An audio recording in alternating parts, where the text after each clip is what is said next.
আসসালামু আলাইকুম ওরহমতুল্লাহি ওবারাকাতুহু। আজকে আমি নতুন একটা দেখেন কি করতেছি। আমি ছেলে মানুষে দেখেন কি ভর্তা করতেছি, আপনারা দেখতে থাকেন। এই দেখেন আমাদের বাসার ম্যাডাম অসুস্থ, তারপরে আমি এই কারণে রান্না করতেছি, মানে ভর্তা রান্না করতেছি।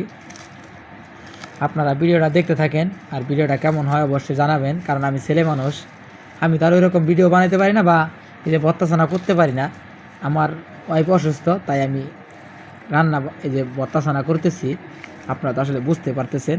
আর যারা যারা আমাকে চিনেন অবশ্যই কমেন্টে জানাবেন, আর যারা যারা না চিনেন অবশ্যই জানার জন্য কমেন্ট করবেন। আর এই ভর্তাটা কেমন হচ্ছে অবশ্যই কমেন্টে জানাবেন। এখন আমি কি করব, দেশি চিংড়ি মাছ, দেশি চিংড়ি মাছ, দেশি চিংড়ি মাছ এখন আমি ভর্তা করব। ভর্তা আপনারা আসলে দেখতে থাকেন ভিডিওটা। আর ভিডিওটা কেমন হয় অবশ্যই কমেন্টে জানাবেন। ভিডিওটা আসলে আশা করি ভালো লাগবে। এটা একদম দেশি চিংড়ি মাছ, পরে কারণ আমার ওয়াইফের হাতের সমস্যা, সে ভর্তা বানাইতে পারে না। এই কারণে যে টিসিবিটা, মানে যেটাই বলেন আপনারা, আমি তত কিছু বুঝি না। দেন আমি চেষ্টা করতেছি ভিডিওটা বানানোর জন্য। কেমন হয় আপনারা, নুন বেশি হয় নাকি আল্লাহ জানে, আল্লাহ ভরসা। আনে করে দেহা মুখায়া চেক করবেন কিবা হইলো আমার জানাবেন। বুঝুন না, আমরা টাঙ্গাইলের লোক, আনেরাও একটু চেক করা। আমি চেক করলে আনে চেক করাবো না? হ্যালো গাইস, মনে করে আমি চেক করলে আনে চেক করা, বুঝতে পারতেছেন আশা করি। এই যে প্রায় হয়ে গেছে।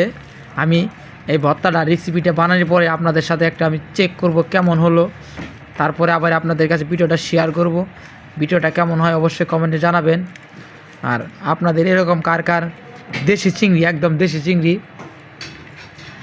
কার কার ভর্তা খেতে ইচ্ছা হয়, আমার এই যে নাম্বার আছে, আমার নাম্বারে যোগাযোগ করবেন 01735698644। এই নাম্বারে যোগাযোগ করলে আমাকে পাবেন ইনশাআল্লাহ। আর ভর্তা ফ্রি, আমার বাসায় আসলে ভর্তা ফ্রি, কোনো কিছু নিয়ে আসতে হবে না, কোনো সমস্যা নেই। আসবেন, আপনাদের জন্য আরও ভালো ভালো আমি এইভাবে মানে ভর্তা করে আপনাদেরকে খাওয়াবো। বুঝেন না, আমি ছেলে মানুষ, যেরকম হয় সেরকম করে খাওয়াবো। সেই স্বাদ আমার হাতে বলে, সেই যশ।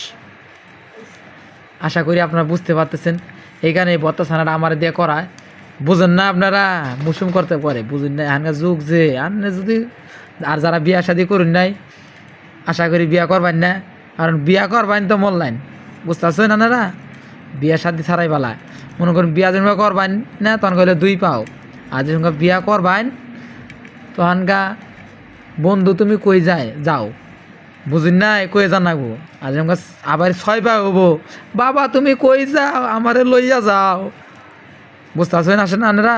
আশা করি বুঝতে পারতেছেন। এখন আমি বিসমিল্লাহ, সেই স্বাদ হয়েছে রে ভাই। আয় পড়ুন, চালু সেই স্বাদ অস্থির।